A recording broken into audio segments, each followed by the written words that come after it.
baseou essa história em alguma realidade que você conheceu tendo algum louco numa família, assim? Concebí la historia a partir de una sensación familiar, pero de mi infancia, de cuando yo era muy pequeño.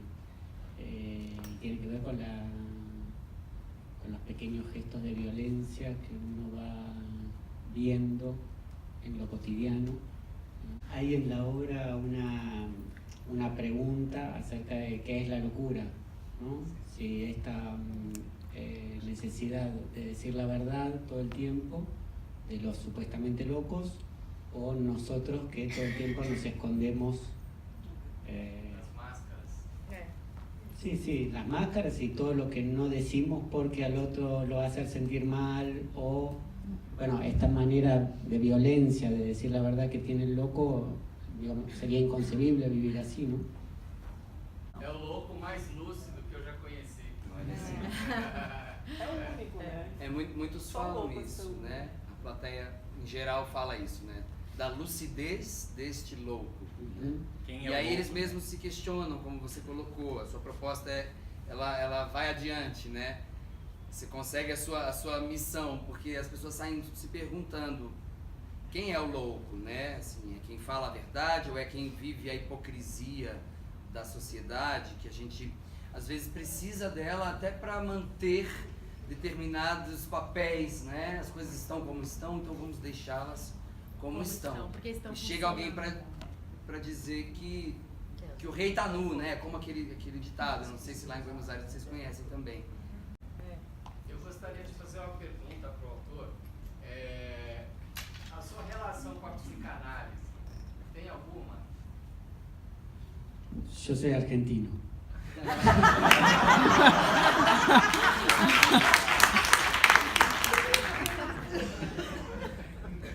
No tengo ninguna relación con otra cosa que no sea el psicoanálisis. No, hice el psicoanálisis algún tiempo y trabajo ahora en un hospital psiquiátrico. Tengo un ciclo pero estos últimos 3 años. El loco lo escribí hace 9 y tengo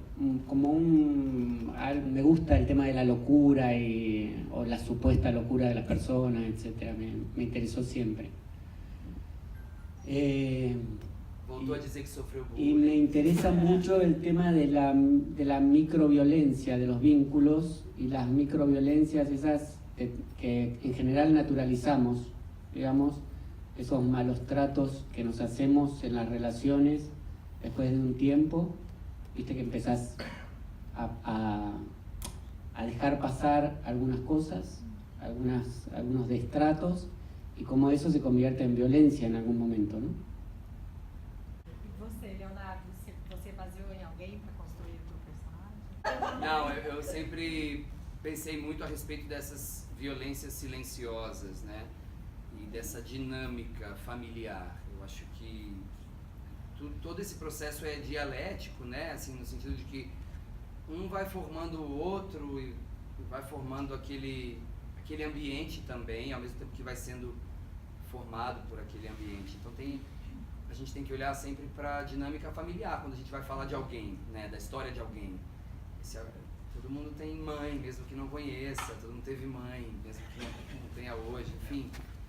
Essa é uma questão arquetípica para todo mundo, né? Essa questão da família, do duelo familiar. Então, a gente poderia olhar para várias questões ali, né? Uma questão edipiana, a gente poderia traçar várias teorias a partir de algo que é uma obra de arte, assim. O que eu acho genial da arte, e acho que uma das coisas mais difíceis é a dramaturgia mesmo, é conseguir contar uma história em que você possa abrir todas essas janelas assim para esses debates sobre essa violência que é silenciosa, né, que acontece muitas vezes, essa hipocrisia toda que a gente vive. Acho que o texto tem tantas questões que a gente poderia destacar aqui, né, mas acho bonito que ele chegue como uma obra de arte, assim, de uma forma até de entretenimento. É gostoso assistir esse texto, assim.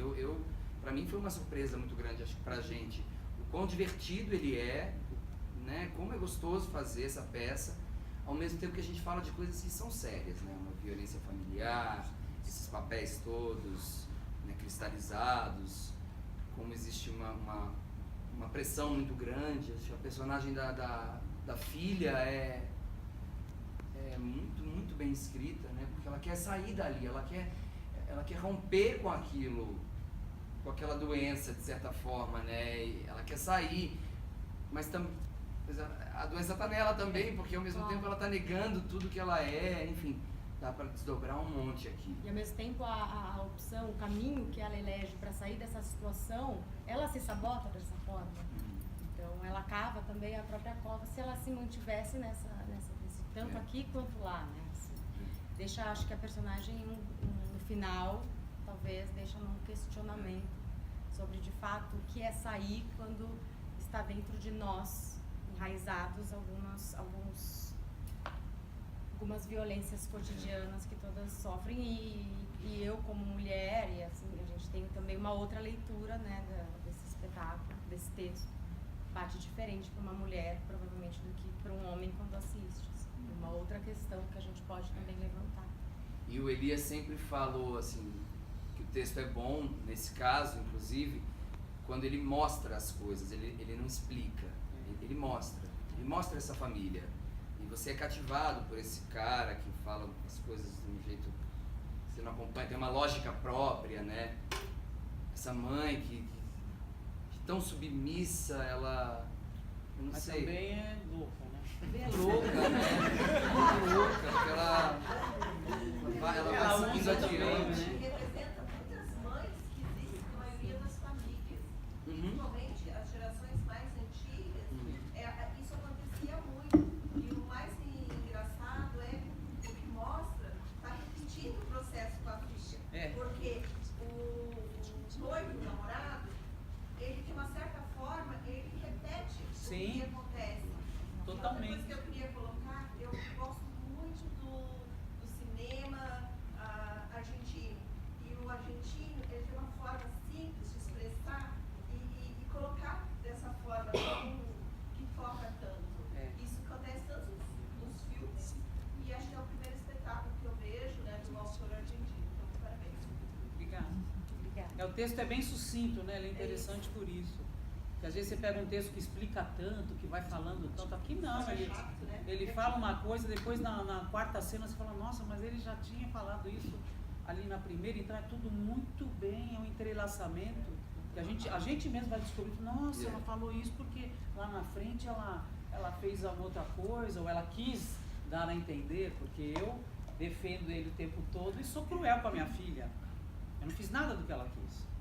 Eu fiz bife à parmegiana. Né? Não tinha já. Não trancou ele no quarto. Não deixei ele sair. Então, na verdade, eu fui muito cruel com ela. É como um Buñuel, né? Eles não saem, é um anjo exterminador. Eles não vão sair daquele negócio. E quem quiser entrar não consegue. Então é um ninho, né? Um ninho, sim, todo mundo se picando. Até tem os carinhos, etc e tal, mas tem essa micro, é muito interessante, essa micro crueldade que ele falou, que ele comentou. Mas é engraçado, assim como eu, mãe, né? Como eu te aplaudi dentro de mim no momento que você falou. Não, ele não é um animal para ficar lá atrás, né? Ele veio conhecer a família, ele faz parte dessa família, né? E isso para mim, assim, eu aplaudi você dentro de mim. É engraçado, talvez assim, a emoção que você cria, que vocês criam em cada um de nós, cada um percebe de uma maneira. Esse fato, assim, da mãe lá passando roupa, o pai não tá nem aí pensando em outra coisa, isso é uma coisa, meu Deus, que a gente vê todos os dias, em todos os lugares, todas as famílias, em toda a família tem um louco, entre aspas, né, e tem aquela confusão, né, e é engraçado, assim, a emoção que me causou essa peça, né, no momento dando risada de algumas situações, mas assim, eu fiquei aqui pela primeira vez que eu estou vendo a peça, elas aqui já assistiram outras vezes, mas eu senti assim, ao mesmo tempo que eu fiquei super alegre, eu acabei assim, no fundo, com uma tristeza, assim, uma vontade de chorar, porque você vê que, no fundo, como eu já falei para elas, o mais sensato era o louco mais sensato, né? É engraçado essa emoção que causa na gente, né? Bem bacana, parabéns, viu? Uma pergunta. A comicidade já estava exposta no texto de alguma forma ou foi também uma proposta da direção de dar mais ênfase nisso para ser essa... Porque é um riso, mas é um riso cruel, porque a gente risa porque se identifica, a gente ri porque a gente... Enfim, a gente vê o erro, digamos assim. Mas já estava bem explícito isso no texto ou o Elias... Não, eu acho que a gente nunca pede a graça. A graça, ela surge do jogo, da necessidade dessas relações, né? Nunca acredito tanto na emoção quanto no riso, nesta coisa grifada ou trabalhada ou buscada. A própria dramaturgia dele já indica, né? Que é esse humor da vida, do cotidiano, né? Quem está vivendo talvez não ache tão engraçado. Mas quando você está de fora, você pode sorrir daquilo, né?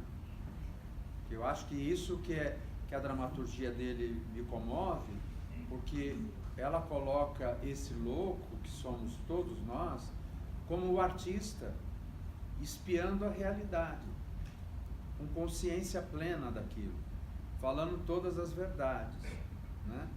Que é um pouco isso que a gente faz com a família no domingo, né? Não é? Tem coisas que você vai almoçar na casa quando se junta a família, tem coisas que você deixa de dizer, tem coisas que você observa, não é? Tem coisas que você se diverte, que vai contar para sua amiga, não é?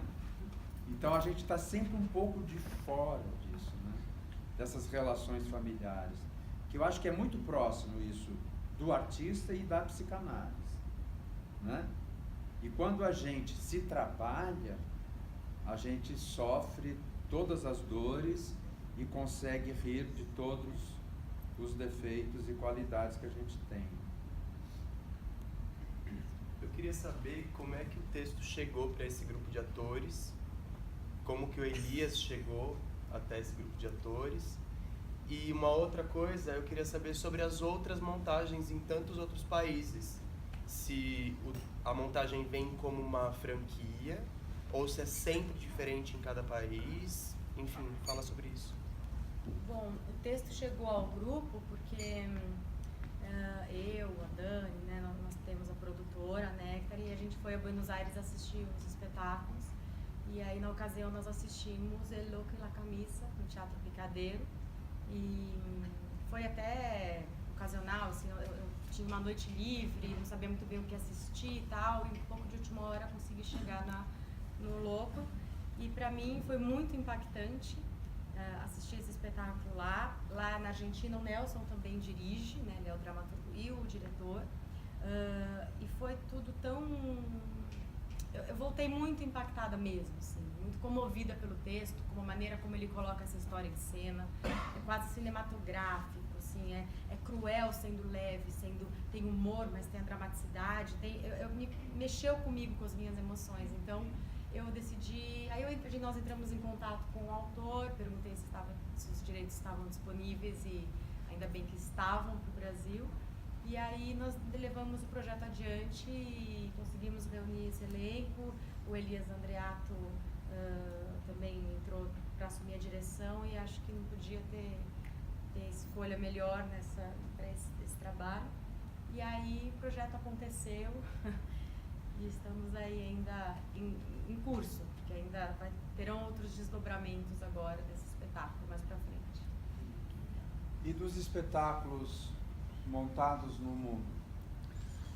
En general, si uno escribe, digamos, y vende los derechos, yo por lo menos entiendo que cada director va a hacer de este material un poco su mundo. De las que vi hasta ahora, que vi la puesta, porque he puesto en Panamá, en Venezuela, en México, esta y en Uruguay. Vi Uruguay, México y esta, y son las tres muy distintas, y son las tres muy distintas a la puesta mía, digamos, de Buenos Aires, por suerte, porque está bueno que el texto vaya generando otras cosas para mí, ¿no? Pero no es franquicia, no es un formato, va el texto y cada director le da su forma,